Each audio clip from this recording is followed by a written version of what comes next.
मुकेश पिता से लाख मन्नतें करता है लेकिन वो नहीं मानते। शिल्पी की शादी उस अमीर लड़के से हो जाती है। शादी के बाद क्या हम लोग मेरी माँ के घर चले? मुझे उन लोगों की बहुत याद आ रही है। हाँ हाँ, जाओ जाओ। वैसे भी आज मैं अपनी गर्लफ्रेंड के साथ मसूरी जा रहा हूँ, तुम जा सकती हो। कैसी बात कर रहे हैं? अब हम लोगों की शादी हो गई है, आप कैसे किसी और लड़की के साथ जा सकते हैं? अरे मैंने तो तुम्हें शादी के पहले ही बता दिया था कि मेरी कुछ गर्लफ्रेंड्स है। अब प्लीज ये टिपिकल बीवी वाला रोना धोना शुरू मत कर देना।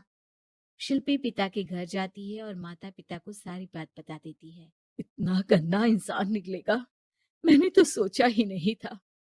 अरे क्यों कराई मेरी फूल जैसी बेटी की शादी ऐसे घर में। और तो क्या हो गया? शुरू शुरू में हर घर में ऐसा होता है, धीरे धीरे ठीक हो जाएगा। और वैसे भी उन लोगों के साथ हम लोगों की एक बड़ी डील फाइनल हुई है, समझी? उन लोगों से रिश्ता बनाकर रखो, तभी पैसों की बारिश होगी। पापा, अब समझ में आया कि आपने मेरे साथ ऐसा क्यों किया।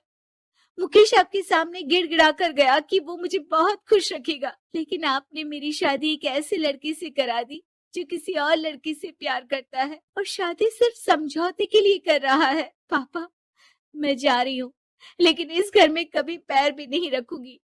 आपने मुझे सामान की तरह इस्तेमाल किया। माँ शिल्पी को बहुत रोकती है, लेकिन वो एक नहीं सुनती। कुछ समय बाद शिल्पी, मुझे नहीं लग रहा कि अब हम दोनों के बीच ये शादी और रह पाएगी। मैं किसी और से शादी करना चाहता हूँ। वैसे तुम परेशान मत हो ना, तुम्हारे पापा के साथ हम लोगों की डील जो चल रही है ना, वो नहीं रुकेगी, क्योंकि तुम बहुत अच्छी लड़की हो। ठीक है, मैं जा रही हूँ, तलाक के पेपर में साइन करके। लेकिन एक शर्त है, मैं कहाँ गई ये बात मेरे पिता तक नहीं पहुंचनी चाहिए। शिल्पी घर छोड़कर चली जाती है। वो एक नौकरी करती है और अपना जीवन खुद संभालती है। लेकिन एक दिन, शिल्पी जी, आपसे मालिक मिलना चाहते हैं। अब मुझसे क्यों?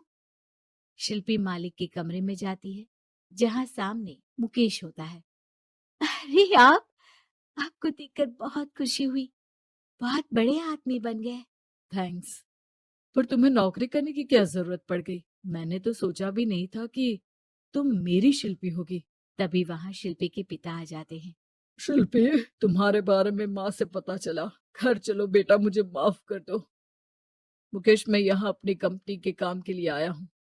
तुम्हारी कंपनी की डील अगर हमें नहीं मिली तो हम बर्बाद हो जाएंगे। वैसे अब तुम चाहो तो शिल्पी की शादी मैं तुमसे कराने को तैयार हूँ। बस करिए पापा, ये क्या सौदा लगा रखा है आपने? जिस कंपनी से आपकी डील हो, अपनी बेटी की शादी उसी के घर करा देते हैं।